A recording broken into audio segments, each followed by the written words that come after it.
Baik, Assalamualaikum warahmatullahi wabarakatuh. Kita ketemu lagi. Kali ini kita akan membahas tentang reaksi adisi ya. Nanti di dalam reaksi adisi ini kita juga akan membahas reaksi radikal bebas dan reaksi bereaksi Grignard ya. Nah, reaksi adisi ini biasanya terjadi pada senyawa alkena dan alkuna, bukan pada senyawa alkana. Kalau alkana kemarin kita sudah belajar tentang yang namanya reaksi alkil halidah. Ada substitusi SN1, kemudian SN2 ya, dan juga eliminasi E1 dan E2. Di mana dua reaksi tersebut baik substitusi ataupun eliminasi ini adalah ketika ketemu di alkil halidah bisa bersaing. Yang mana yang lebih mudah untuk bisa terjadi dalam substitusi dan eliminasi sudah saya jelaskan di pertemuan sebelumnya ya. Nah, sekarang kita akan masuk ke reaksi adisi. Baik, reaksi adisi elektrofilik. Jadi, kalau misalnya kita kemarin belajar dengan alkana itu menjalani reaksinya substitusi itu, nah kalau di adisi itu hanya terjadi di pada suatu senyawa alkena dan alkuna dan dipasangkan dengan yang namanya elektrofilik. Kalau substitusi dan eliminasi kemarin kita mengenalnya dengan nukleofilik ya. Nah, kalau di sini nanti kita akan menemukannya dengan elektrofilik. Apa itu elektrofilik? Kemarin sudah saya jelaskan. Elektro dari kata elektron dan filik dari kata suka, berarti dia suka elektron. Kalau dia suka elektron, maka muatannya berarti dia positif. Ya. Nah, pada reaksi alkena, kita lihat contohnya. Reaksi adisi elektrofilik pada alkena ya. Nanti pada alkuna juga sama. Kenapa pada alkena mengalami reaksi adisi? Itu karena sifat dari alkena itu adalah nukleofilik. Maka tidak mungkin dia dipasangkan dengan nukleofilik lagi. Kenapa alkena bersifat nukleofilik? Karena dia memiliki ikatan V. Ingat kemarin kalau dia ada ikatan rangkap ya, maka satu itu adalah ikatan V, satu itu adalah ikatan sigma. Waktu kita belajar ikatan orbital ya. Nah, jadi kalau ada ikatan V, maka otomatis dalam orbital molekulnya itu lebih kaya elektron. Kaya elektron ini menyebabkan suatu alkena ataupun alkuna yang punya ikatan rangkap itu akan lebih bersifat nukleofilik. Jika dia nukleofilik, maka tidak mungkin reaksinya itu akan dibarengi dengan suatu nukleofilik. Bagaimana mungkin suatu nukleofilik menyerang nukleofilik seperti substitusi dan eliminasi kemarin? Maka pada reaksi adisi yang berperan itu nanti adalah suatu alkena dan alkunanya dipasangkan dengan yang namanya elektrofilik. Karena nanti lebih muatan positif, sehingga ada yang negatif, ada yang positif, ada yang kaya dan miskin elektron, sehingga bisa saling menyerang.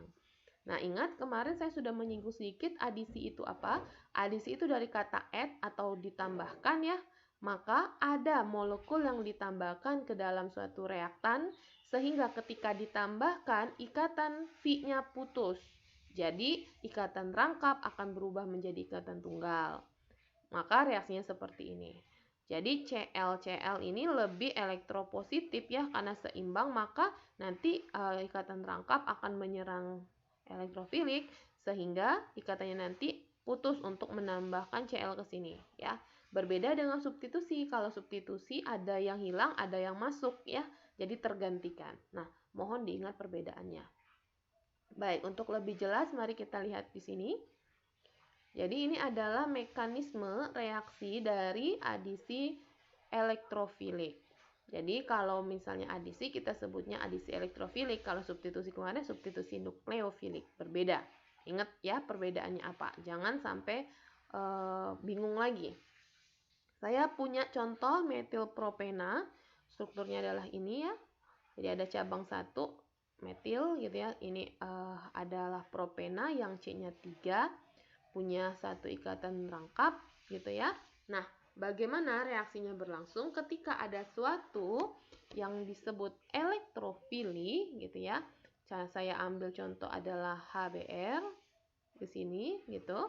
HBr, maka ikatan rangkap Fi yang tadi punya elektron bebas yang kaya gitu, maka akan mengambil atau menyerang hidrogen yang bermuatan parsial positif. Ini parsial positif, bentar. Parsial positif ya, hanya kalian sudah tahu parsial positif dan negatif, waktu itu sudah saya jelaskan. H ini lebih parsial positif dalam molekulnya, Br lebih parsial negatif, sehingga H akan lebih elektrofilik ya. Nah, maka ikatan rangkap atau ikatan Fi akan menyerang H gitu ya, sehingga Br elektron ikatan H dan Br akan terdesak ke Br sehingga Br lepas menjadi Br- seperti ini. Nah, ketika H diambil oleh suatu ikatan rangkap, maka kan terikat ya. Terikat, dia masuk ke sini. Saat masuk, C yang satunya itu kan putus, maka ini bermuatan positif. Karena kekurangan elektron, karena elektronnya sudah diberikan kepada H untuk berikatan. Ya.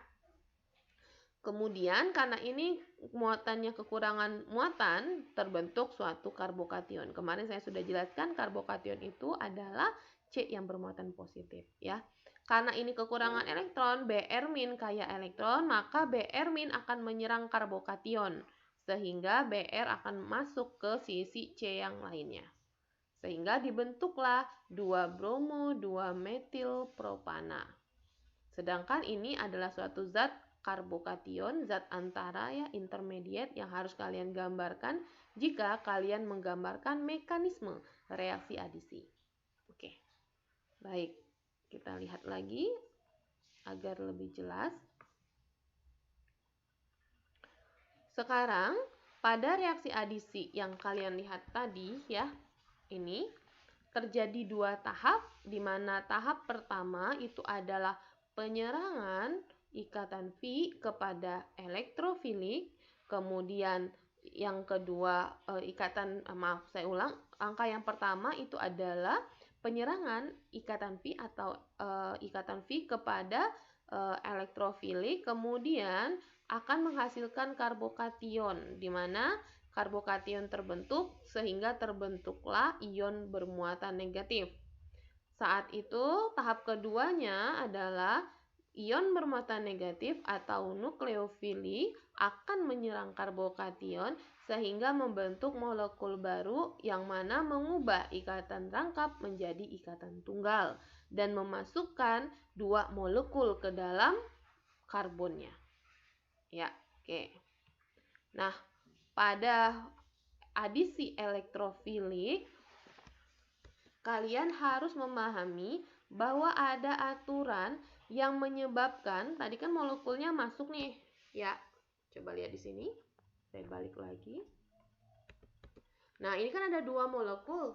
Molekulnya itu kan bisa ada 2 kemungkinan ya. Bisa Br di sini, atau nanti Br-nya di sebelah sini. Jadi ini bisa Br, kemudian sini H, gitu kan? Bisa terjadi seperti itu. Tapi yang manakah yang akan terbentuk dalam suatu reaksi adisi elektrofilik itu, maka untuk bisa menjelaskan itu, kita akan menggunakan yang namanya aturan Markov-Nikov. Aturan Markov-Nikov sebenarnya kalau kalian ingat di SMA sudah pernah dijelaskan. Biasanya gurunya bilang Markov-Nikov itu yang kaya semakin kaya, yang miskin semakin miskin gitu ya biasanya dibilangnya. Jadi ini yang kaya akan makin kaya, yang miskin akan makin miskin. Siapa yang kaya? Jadi yang kaya hidrogen, maka akan semakin kaya. Maka hidrogennya akan masuk ke yang kaya hidrogen. Sedangkan yang lainnya akan masuk ke yang kekurangan hidrogen. Seperti itu. Bagaimana maksudnya? Jadi kalau kalian lihat di sini, suatu aturan adisi elektrofilik ini dia akan bersifat regiospesifik. Jadi dia masuknya nggak bisa 2 kemungkinan seperti tadi, tapi memang masuk spesifik ke tempat itu. Itulah yang disebut dengan aturan Markov-Nikov. Ya. Nah, kita ambil dulu deh memahami dengan yang kaya makin kaya, yang miskin semakin miskin. Walaupun sebenarnya nanti bisa jadi tidak ada H dalam reaksi adisi elektrofilik.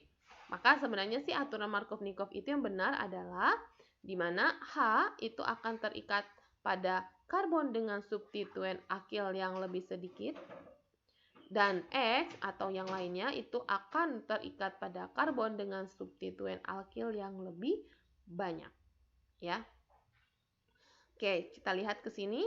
Yang kaya makin kaya, yang miskin makin miskin. Kalau saya punya 2 metil propena, saya reaksikan dengan HCl, asam klorida ya, bisa HCl, HBr gitu. Tapi pada adisi elektrofilik biasanya hanya Cl dan Br yang bisa bereaksi. Kenapa?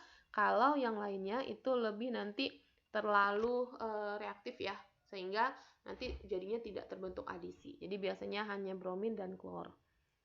Oke, sekarang kita melihat HCl. Kalau saya uraikan H, kemudian Cl, maka kalian sudah bisa tahu bahwa Cl akan lebih parsial negatif dan H akan parsial positif. Maka H akan bersifat elektrofilik. Karena dia elektrofilik gitu ya, maka ikatan rangkap bisa menyerang H, mengikat H, kemudian memberikan elektronnya sepasang ya. Lihat tanda-tanda saya sepasang kepada H, sehingga H akan masuk. Nah, sekarang H-nya masuk di mana? Ingat tadi, yang kaya makin kaya. Coba lihat, ada C yang pertama, ada C yang kedua. C yang pertama, itu H-nya cuma berapa ini? 1, 2, 3, 4, maka H-nya tidak ada. C yang kedua ada 2H, maka yang kaya makin kaya. H akan masuk ke yang kaya, berarti dia akan masuk ke C yang kedua.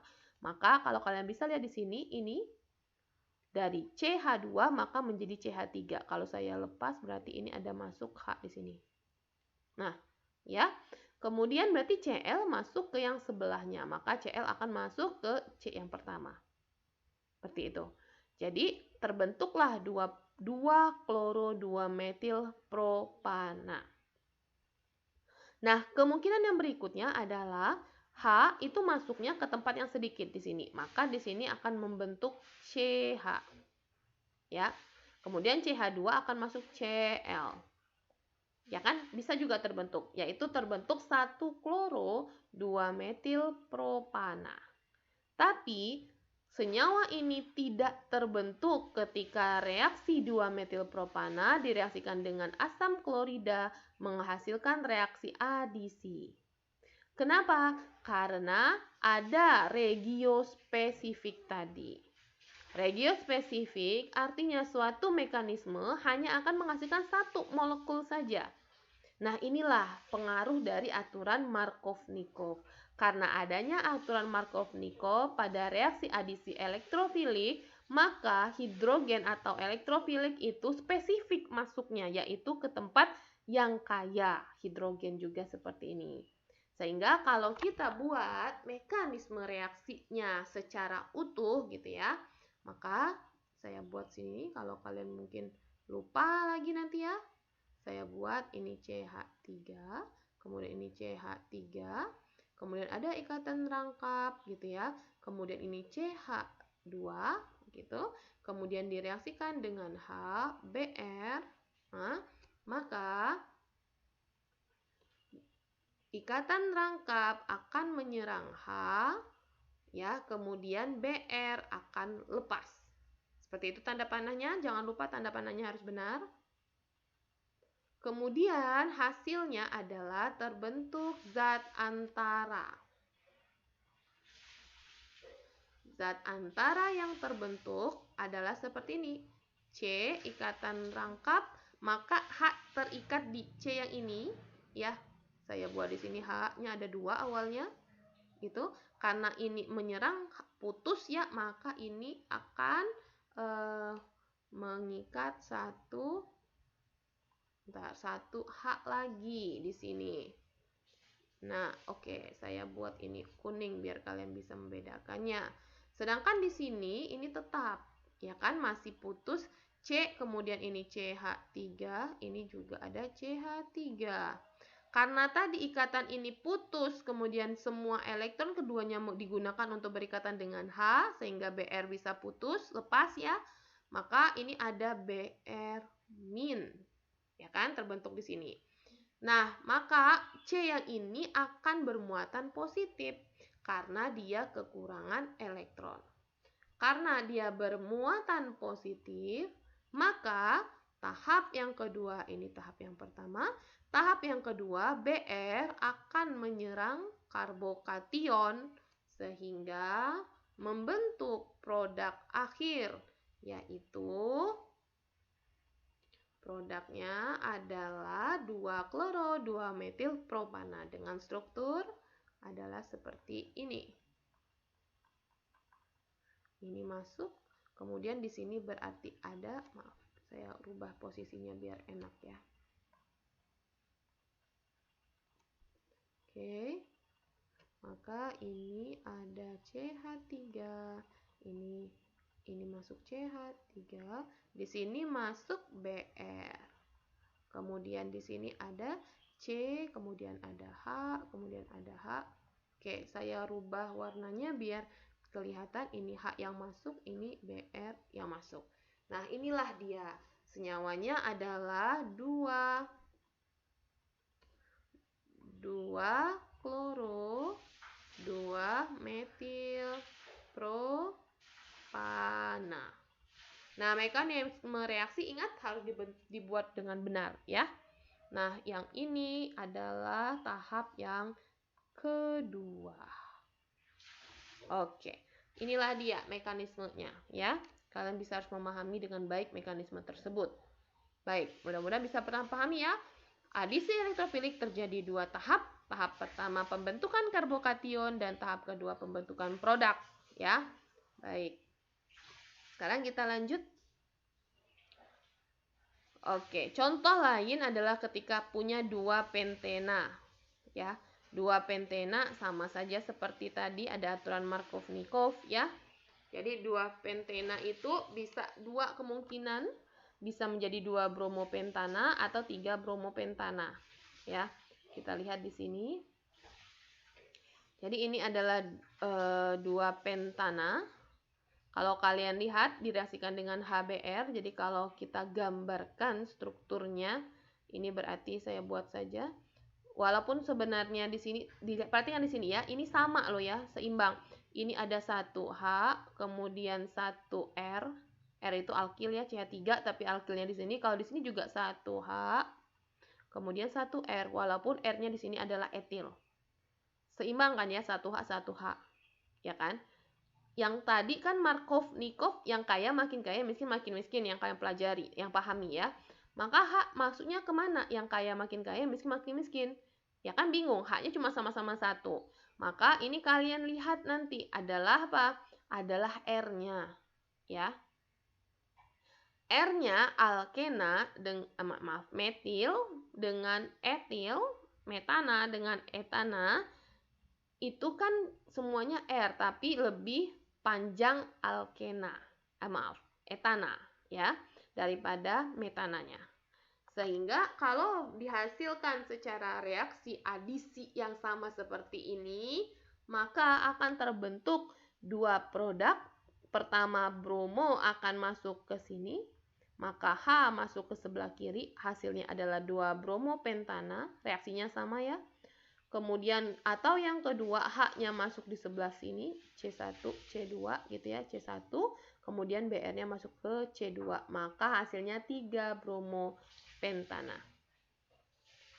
Oke, ini contoh lain ketika ada metilpropana dihasilkan dengan suatu senyawa yang dia tidak ada hidrogennya. Nah, inilah yang saya maksudkan tadi bahwa Markov-Nikov yang kaya makin miskin itu terkadang tidak bisa digunakan prinsip itu. Kenapa? Karena kadang-kadang nanti ada yang tidak ada punya H-nya.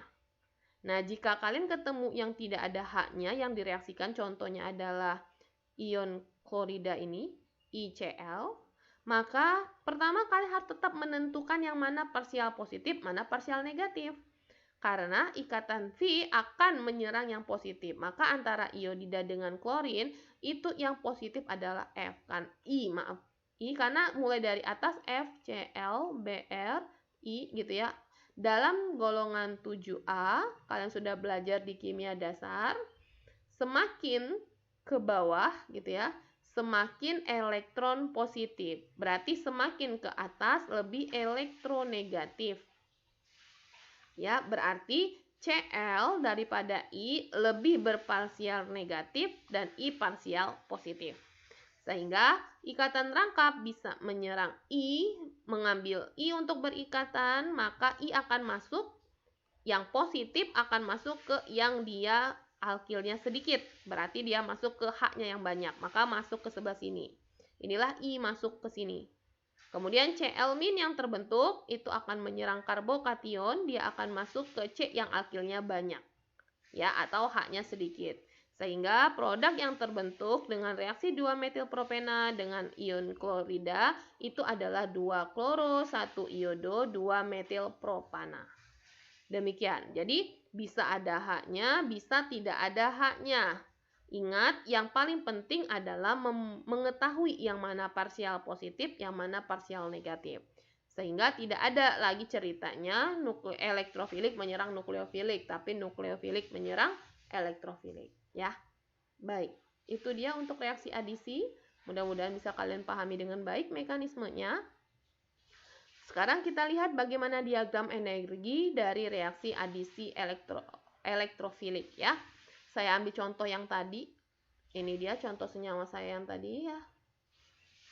Metil propana, ya, propena, ini 2. Ini dia senyawanya direaksikan dengan HBr. Tahap pertama pembentukan karbokation dan ion Br-. Tahap kedua pembentukan molekul. Ternyata ketika kita gambarkan diagram energinya, reaktan, ini reaktan, untuk menjadi produk tadi, ini produk, terbentuk menjadi 2 tahapan. Tahapan pertama saat reaktan menjadi karbokation, ternyata energi yang diperlukan untuk menjadi karbokation itu cukup tinggi. Inilah mekanisme pertama. Karena tingginya energi, maka reaksi yang pertama terjadi lambat. Sedangkan untuk tahap kedua dari karbokation menjadi produk G-nya yang dibutuhkan sedikit lebih kecil daripada yang pertama, maka ini cepat. Kenapa seperti itu? Kalian sudah bisa memahami secara umum saja bahwa kenapa reaksi pembentukan karbokation itu lambat. Ingat, suatu molekul itu ingin stabil, ya kan ya? Kalau dari keadaan yang pertama, ini kan dia sudah stabil nih. Tapi karena ada reaksi, dia harus membentuk karbokation. Karbokation ini adalah suatu molekul yang tidak stabil, ya kan? Dia tidak oktet, kekurangan elektron, berarti tidak stabil. Maka untuk menjadi yang tidak stabil ini butuh waktu yang lama. Itulah dia reaksinya lambat, karena dia tidak suka. Tapi dari karbokation menjadi molekul baru, yang mana molekul ini lebih stabil, sudah oktet semua, maka sangat senang. Maka dia lebih cepat. Itulah energinya jadi sedikit untuk tahap yang kedua ya. Jadi kalau ditanya ada berapa tahapan reaksi pada adisi, ada 2 ya. Tahapan mana yang menjadi penentu laju? Maka penentu laju itu adalah tahapan utama atau yang tak terjadi sangat lambat, yaitu tahapan pertama. Jadi pembentukan karbokation itu adalah penentu laju pada reaksi adisi elektrofilik ya. Mohon diingat dengan baik. Baik, itu dia untuk diagram energi reaksi adisi ya. Jadi reaksi adisi itu menggunakan aturan Markovnikov di mana dia nanti akan bersifat regiospesifik ya, spesifik adisinya. Dan dia bisa spesifik itu juga karena dipengaruhi oleh stabilitas dari karbokation. Kemarin saya sudah menjelaskan karbokation ya, baik itu mulai primer, sekunder, tersier, siapa yang lebih stabil. Kita akan lihat di sini kembali bahwa karbokation itu kestabilannya itu ada punya tingkatannya ya. Yang paling stabil itu adalah yang tersubstitusi alkil paling banyak. Kalian lihat tadi reaksi kita ya yang sebelum ini, itu kan alkilnya banyak ya. Br-nya lebih memilih alkil yang banyak. Nah, itu berarti dia tersier. Jadi, kalau kalian ketemu karbokation tersier seperti ini, sekunder yang seperti ini ada 2 R, primer yang 1 R ya, dan metil yang tidak ada R-nya, maka kestabilan paling stabil dimulai dari yang tersier. Kemudian paling tidak stabil adalah metil. Maka nanti akan terjadi dalam reaksi adisi yang kita sebut dengan penata ulangan karbokation. Kenapa bisa ditata ulang? Karena dia ingin mencari kestabilannya. Ya, itu dia reaksi penata ulangan. Saya sudah menjelaskan paling awal sekali pertemuan reaksi ya. Kalian bisa membuka kembali. Oke, sekarang ada latihan. Golongkan karbokation berikut sebagai karbokation primer, sekunder, atau tersier. Mari kita lihat, saya ambil contohnya. Yang pertama, ini terbentuk di sini. Ada satu R, kemudian satu R lagi di sebelah sini, maka ini adalah karbokation sekunder. Bagaimana dengan yang ini? Ini reaksinya di sini tidak ada R, maka cuma satu R, ini adalah karbokation primer. Sedangkan yang ini adalah karbokation tersier. Ya, saya sudah langsung jawab agar kalian bisa lebih mudah memahami. Jangan sampai bingung lagi yang mana karbokation primer, sekunder, dan tersier. Yang paling stabil siapa? Maka tersier lah jawabannya. Ya, baik. Sekarang, mengapa ya karbokation tadi bisa tersubstitusi dan lebih stabil? Karbokation yang tersubstitusi atau yang banyak alkilnya lebih stabil itu karena ada beberapa faktor. Pertama adalah efek induktif, di mana ada dorongan elektron dari gugus alkil. Jadi alkil, metil kayak gini, itu adalah lebih partial positif. Ya, dia jadi lebih mendonorkan elektronnya, ada dorongan kayak elektron gitu ya. Sedangkan C karbokation kan miskin. Jadi ada seperti aliran elektron disumbangkan ke karbokation. Jadi ada dorongan elektron itu akhirnya yang menyebabkan muatan positif itu ke gugus alkil. Ya. Nah, itulah yang menyebabkannya dia jadi lebih suka nih, lebih stabil kalau dia tersier. Ada banyak alkil yang bisa mendorongkan elektron atau mendonorkan elektronnya ke karbokation. Jadi dia lebih kaya elektron seperti itu, walaupun belum stabil benar, tapi ada banyak elektron yang mau nyumbang kayak gitu ya. Jadi maka lebih stabil. Maka ini primer lebih stabil, sekunder yang kedua baru tersier, sekunder, primer, dan alkil ya. Yang kedua alasannya adalah kenapa karbokation tersubstitusi itu lebih stabil, ada hiperkonjugasi. Apa Bu itu hiperkonjugasi? Itu adalah interaksi antara orbital P yang kosong dengan ikatan sigma. Ya. Jadi ada ikatan sigma, ikatan tunggal itu ya. Ada terjadi interaksi dengan orbital P yang kosong pada C karbokation tadi, sehingga itu akan membentuk ikatan yang lebih stabil ya pada karbokation tersier. Karena karbokation tersier itu lebih banyak hiperkonjugasinya. Ya. Baik, itu alasannya. Sekarang kita lihat reaksi Markov-Nikovnya. Ini sudah saya jelaskan tadi ya, tidak akan saya jelaskan kembali. Nah, sekarang kita lihat mekanisme reaksi yang bisa membuktikan bahwa terjadinya penata ulangan karbokation. Ya. Jadi 2-metil-1-butena itu direaksikan dengan HCl, ya. Maka kalian ingat H kemudian Cl, maka ikatan V akan menyerang H kemudian melepas Cl ya, sehingga H akan masuk kemana tadi? H itu akan masuk ke sebelah yang kayak H ya, masuknya ke sini yang sedikit alkil, maka ini H-nya masuk. Saya tandain. Kemudian Cl akan masuk sebelah sini. Ya kan? Nah, ini H dengan Cl yang ini gitu ya. Sebelumnya ya kan, ini kan berarti karbokationnya sekunder, ya kan? Karbokationnya Cl-nya masuk ke karbokation sekunder. Kalau saya gambarkan, kalau kalian masih bingung kenapa bisa kayak gitu, ini saya buat reaksinya saat penyerangannya. Karbokationnya yang terbentuk berarti C, kemudian C, saya buat di sini H, ini H. Oke. Saya buat karbokationnya agar kalian paham.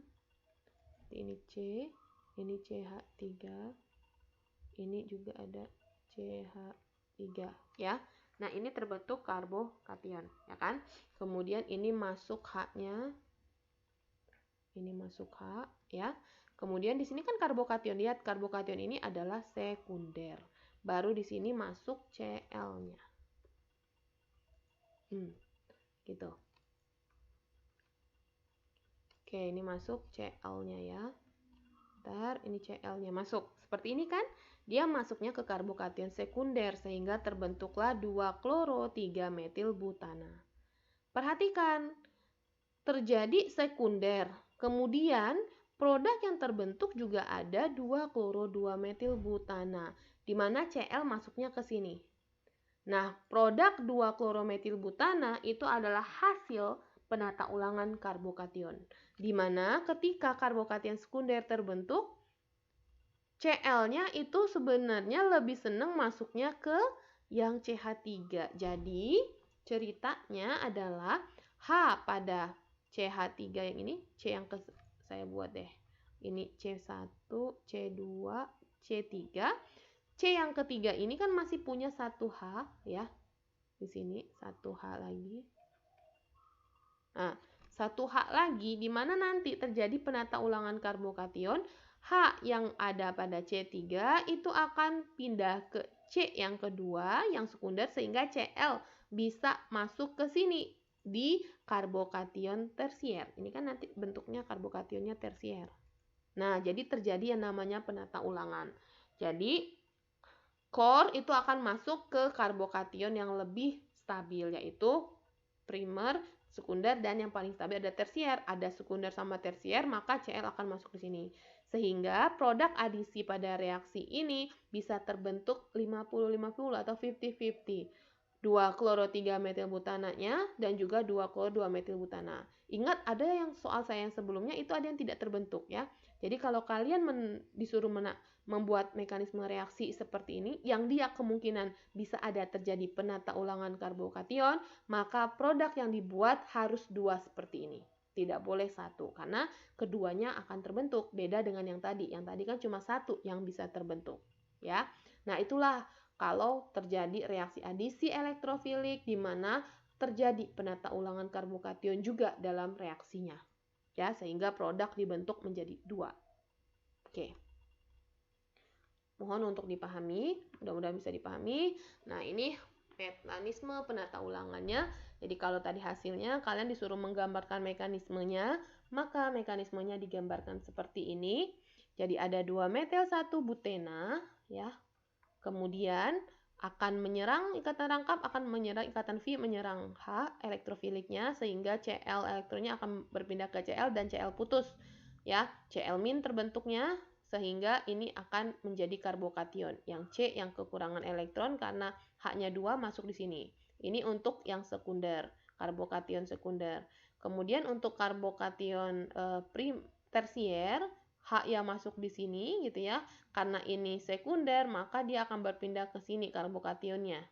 Ya, terbentuknya karbokation yang tersier. Nah, saat ada Cl tinggal menyerang karbokation, tetap gitu ya. Nah, karbokationnya diserang, begitu juga yang ini, dia akan menyerang karbokation, sehingga Cl akan masuk ke tempat C yang udah karbokationnya ada ya. Nah, posisi pada saat 2 sekunder karbokation ini, maka H bisa berpindah ke sini. Makanya ini menjadi karbokation tersier. Nah, kalau untuk merubah menjadi karbokation tersier, maka kalian harus bisa memberikan tanda panah dari H pada karbokation yang akan dimasukin itu ke arah karbokation yang satunya, sehingga karbokation ini dia kelengkap H-nya ya, tidak lengkap tangannya, sehingga tidak bermuatan lagi. Yang bermuatan yang ini karena dia kekurangan. Seperti itu. Sehingga produk yang terbentuk ada 2 kloro-2-metilbutena dan 2 kloro-2-metilbutana. Begini, dan harus digambarkan seperti ini. Oke. Baik, kita lanjut. Nah, jenis reaksi adisi itu ternyata ada banyak ya. Ada dia dengan HX atau kita sebut hidrohalogenasi, dengan H2O kita sebut hidrasi, dengan X ya, X2 atau BR2 kayak gitu, itu halogenasi. Kemudian kalau dengan X dan H2O kita sebutnya halohidrin formasi. Kemudian kalau HBr itu disebutnya hidroborasi. Kita lihat di sini satu-satu. Yang pertama, adisi halogen atau halogenasi. Ini adalah reaksinya simetrik. Yang akan menyerangnya simetrik. Simetrik itu apa? Simetrik itu seperti ini, Cl, Cl. Jadi kiri dan kanannya sama. Inilah yang kita sebut adisi halogenasi. Atau adisi dengan halogen, Cl dan Br. Cl, Cl ini kan, atau Cl2, ini kan halogen ya. Maka disebutnya adisi halogenasi. Kalau adisi halogenasi, maka tidak ada Markov-Nikodym kayak tadi ya, karena Cl-Cl-nya kan, maka masuknya bebas, karena dia simetrik, mau kiri kanan sama aja. Yang penting Nanti saat diserang, tetap gitu ya, ikatan ini putus, maka Cl akan menggantikan satu di sini, Cl akan menggantikan satu di sini.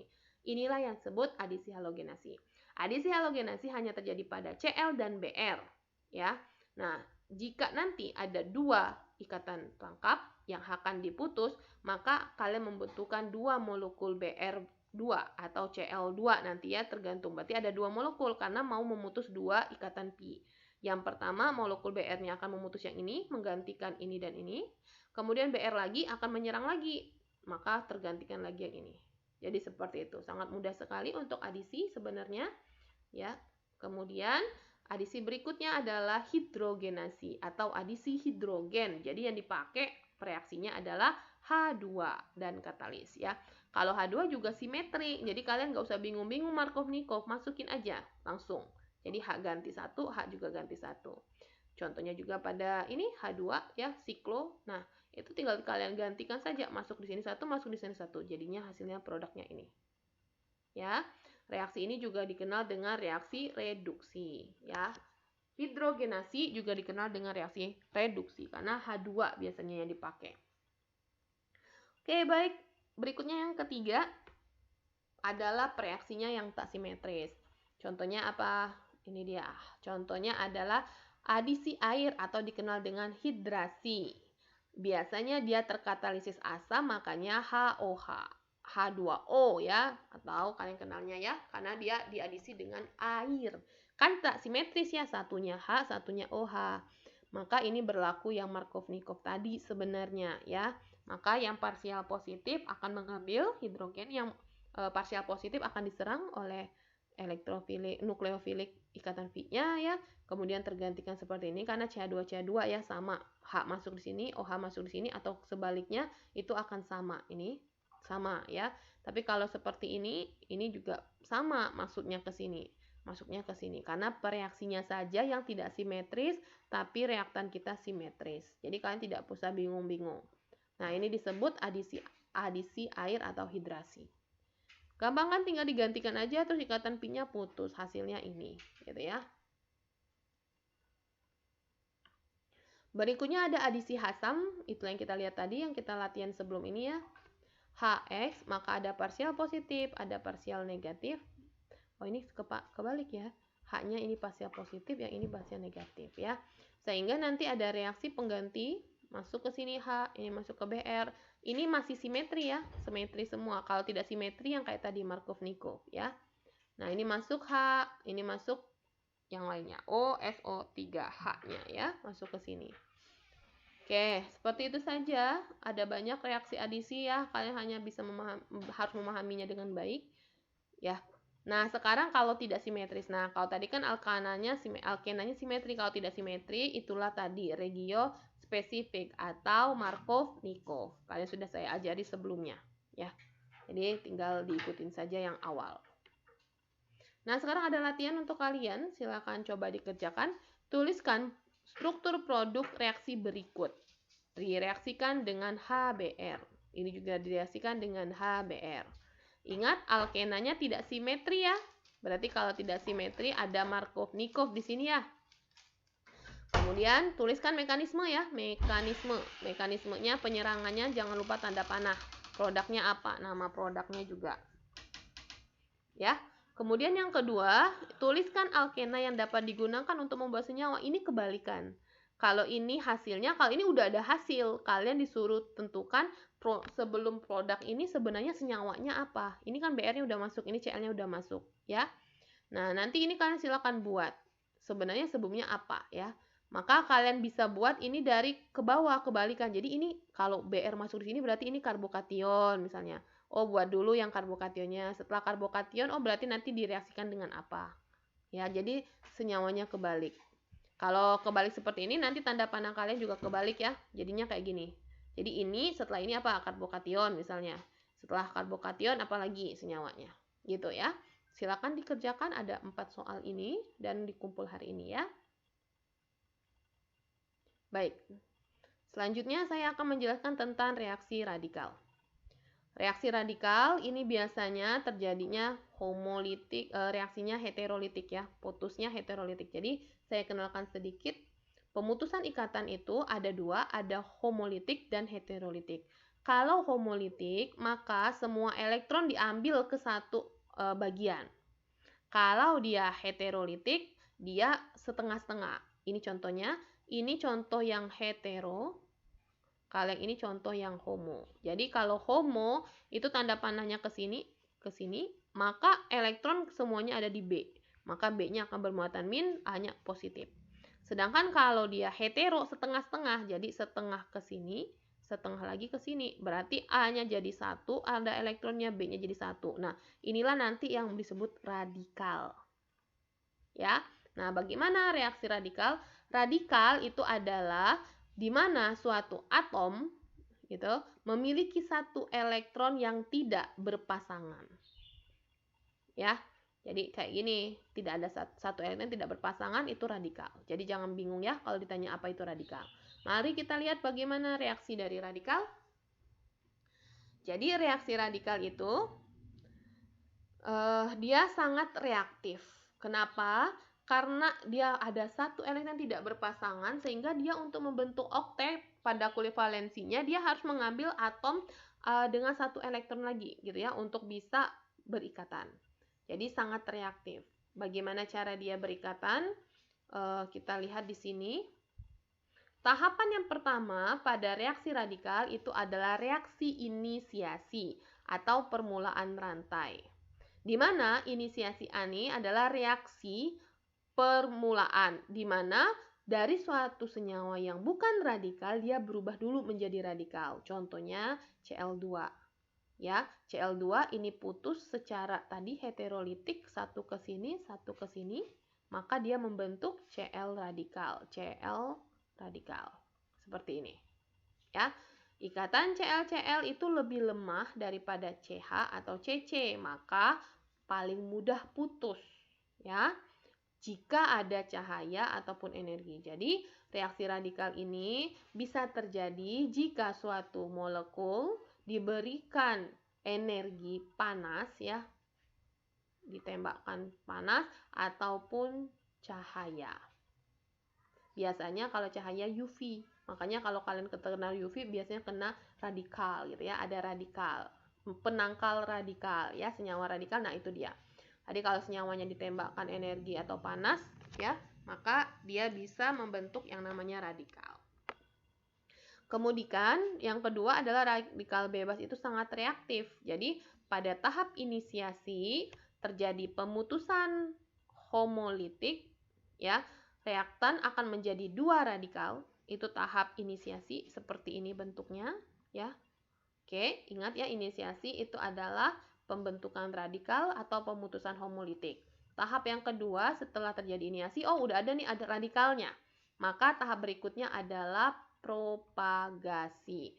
Propagasi itu adalah perambatan rantai, di mana radikal 1 itu akan menjadikan radikal 2. Karena tadi dia sangat reaktif, kita punya Cl yang radikal, sedangkan di dalam tabung reaksi kita itu ada misalnya metana ya, CH4. CH4 kan enggak radikal ya, maka Cl akan bereaksi dengan CH4. Ya, mengambil satu H-nya karena dia butuh berikatan menjadi HCl, sehingga CH4 menjadi CH3 yang radikal. Inilah yang dimaksud dengan propagasi. Kemudian CH3 yang radikal gitu terus. Dia menyerang Cl2 yang belum radikal tadi. Menyerang Cl2, kemudian dia berikatan menghasilkan CH3Cl. Kemudian Cl-nya jadi radikal. Terus seperti ini terjadinya ya propagasi sampai akhirnya tidak ada lagi atau habislah H-nya ya di sini, atau reaktan yang tidak radikal. Jadi CH4-nya habis, Cl2-nya habis, sudah jadi radikal semua, baru dia berhenti propagasinya. Ya. Nah, kalau misalnya dilihat hasil dari propagasi itu, kalau kita tuliskan reaksi radikal dengan reaktan itu menghasilkan radikal baru, itulah propagasi, di mana Cl itu akan menyerang, kemudian jadi radikal yang baru ya, kemudian reaksinya terus berantai sampai akhirnya habis. Kalau sudah habis nanti ditabung tinggal yang radikal aja ya. Nah, baru masuk ke tahap berikutnya, yaitu tahap apa? Tahap terminasi ya. Nah, Bu, kalau propagasi tadi cak mana bisa berhentinya ya? Bagaimana, saat kapan dia akan berhenti? Berhentinya itu kalau kita menambahkan suatu senyawa terminator atau senyawa penghenti radikalisme. Radikalisme. Senyawa penghenti radikal ya. Jadi itu terminatornya. Tapi kalau tidak ada, maka akan terjadi terus propagasinya sampai reaktannya habis dan semuanya tinggal yang radikal. Kalau tinggal senyawa atau molekul yang radikal, baru mereka masuk ke tahap terminasi. Terminasi ini adalah reaksi antara radikal dengan radikal. Contohnya tadi CH3 ya, yang radikal direaksikan dengan Cl yang radikal, itu bereaksi kemudian membentuk senyawa berikatan, dia menjadi senyawa yang bukan radikal. Atau CH3 yang radikal dengan CH3 radikal menjadi CH3CH3. Seperti itu ya. Nah, reaksi ini disebut dengan reaksi coupling, penggabungan. Itulah membentuk produk yang bisa non radikal lagi dan stabil lagi. Jadi ini dia memberikan satu elektronnya berikatan berpasangan, oktet dia. Ini juga oktet dia ya, ini juga oktet dia. Ya, inilah tahap terminasi yang mungkin. Cuma masalahnya terkadang ikatan Cl dengan Cl ini akan lebih sulit untuk dibentuk. Kenapa?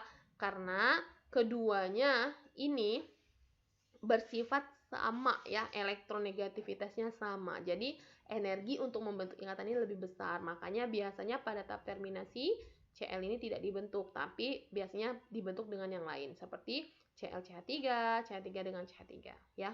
Itu dia.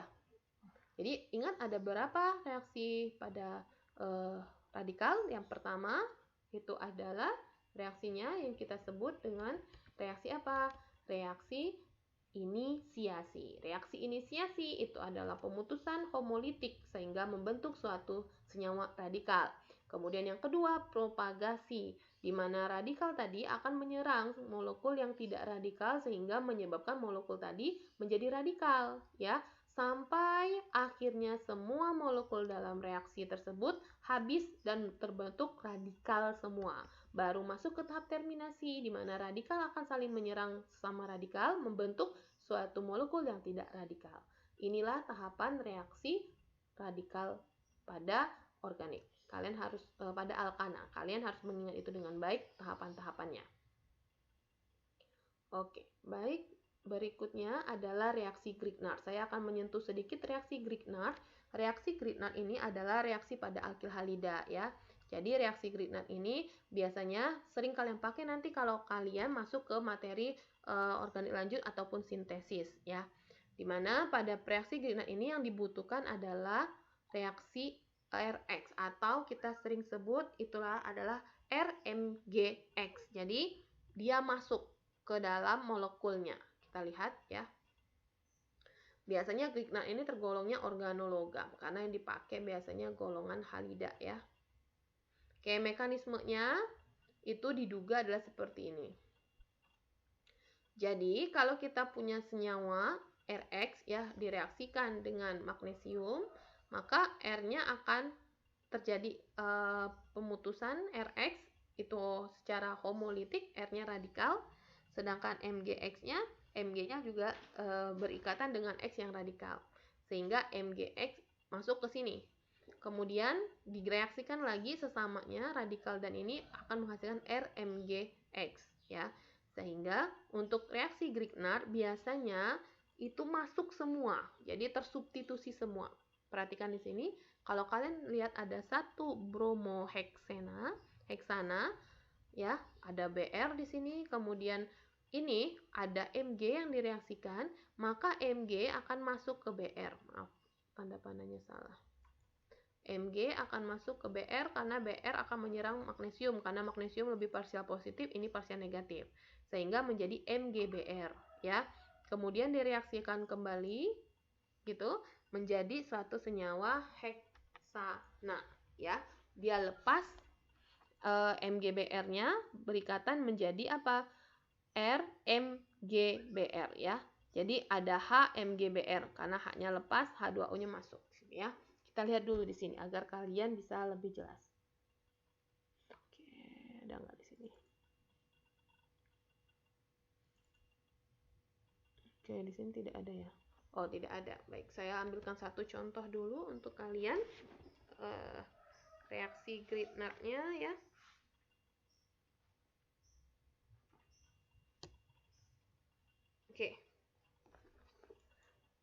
Oke, kita lihat di sini. Kalau saya punya suatu senyawa ya,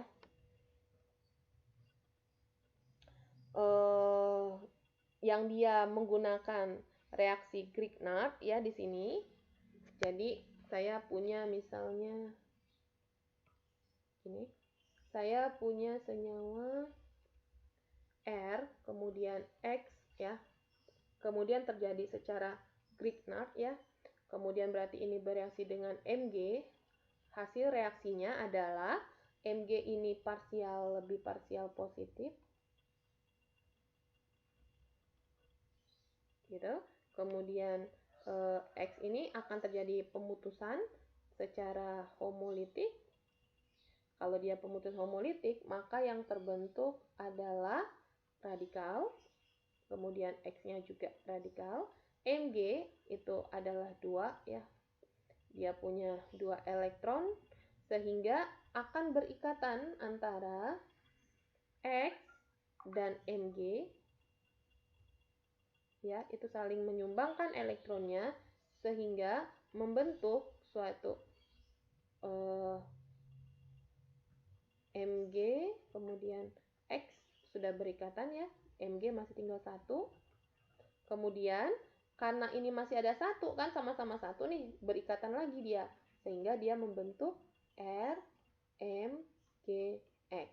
Nah, inilah yang disebut dengan Grignard. Jadi intinya ketika suatu reaksi bereaksi dengan Mg, maka Mg akan masuk ke dalam molekulnya ya. Jadi semuanya tidak ada yang tertinggal, bereaksi semua. Itulah reaksi Grignard. Contoh lain kalau kita punya misalnya CH3, CH2, kemudian ada Br di sini, direaksikan dengan Mg ya. Maka ini kan ada 2 ya. Ini parsial negatif dan yang ini lebih parsial positif, ya kan? Maka langkah yang pertama ini kan putus, maka ini akan menghasilkan CH3, CH2 ini radikal, kemudian Br juga radikal. Baru Mg ini ada 2 bergabung ya, kemudian berikatan. Kemudian ini akan membentuk CH3, CH2 yang masih radikal, yang ini sudah membentuk Mg dan Br, tapi Mg masih ada 1, maka ini saling berikatan. Maaf, ini 1 tanda panahnya ya, karena dia 1, ini akan menghasilkan senyawa CH3, CH2, kemudian Mg, Br. Nah, inilah senyawanya.